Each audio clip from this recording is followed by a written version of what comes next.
வெற்றிவேல் முருகனுக்கு அரோகரா. முருகன் அடியார்கள் கந்த சஷ்டி விரதம் இருந்து வருகின்ற 2வது நாள். ஒவ்வொரு நாளும் ஒவ்வொரு சிறப்பை உடைய அற்புதமான விரதம். முதல் நாள் மூலாதாரம் என்றால் 2ஆம் நாள் சுவாதிஷ்டானம்.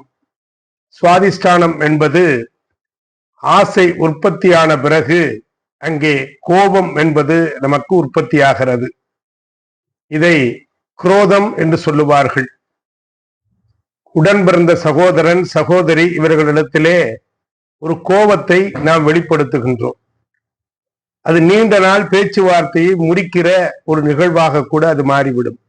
இந்த கோபத்தை நீக்க வேண்டும் என்பதற்காகத்தான் முருகப்பெருமான் இந்த அற்புதமான விரதத்திலே 2ஆம் நாள் குரோதம் என்று சொல்லப்படுகின்ற சினத்தை வெல்ல வேண்டும்.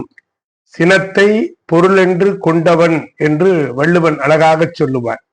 நிலத்திலே நாம் கைகளை கொண்டு அடித்தோம் என்று சொன்னால் நமக்குத்தான் வலிக்கும். அதுபோல கோபத்தை நாம் விட்டுவிட வேண்டும் என்பதை முருகப்பெருமான் நமக்கு உணர்த்துகின்ற இந்த 2வது நாள் கோபத்தை நீக்குகின்ற, குரோதத்தை நீக்குகின்ற ஒரு உன்னதமான நாள்.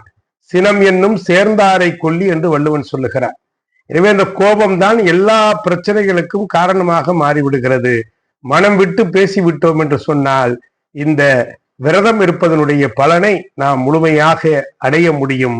எனவே 2ஆம் நாள் சுவாதிஷ்டான சக்கரத்திலே எழுகின்ற அந்த கோப உணர்ச்சியை மனிதன் கட்டுப்படுத்த வேண்டும் என்பதுதான் சஷ்டியின் 2வது நாள் நமக்கு உணர்த்துகின்ற உன்னத அற்புதம். கோபத்தை அடக்க வேண்டும் என்று சொன்னால் உணவு பழக்க வழக்கங்களை நாம் மாற்றிக்கொள்ள வேண்டும். சாத்வீகமான உணவுகளை உண்டு வந்தோம் என்று சொன்னால் நிச்சயமாக நம்மால் கோபத்தை வெல்ல முடியும். அதைத்தான் முருகப்பெருமான் சஷ்டி விரதத்தின் மூலமாக நமக்கு உணர்த்தி கொண்டிருக்கின்றான். வெற்றிவேல் முருகனுக்கு அரோகரா.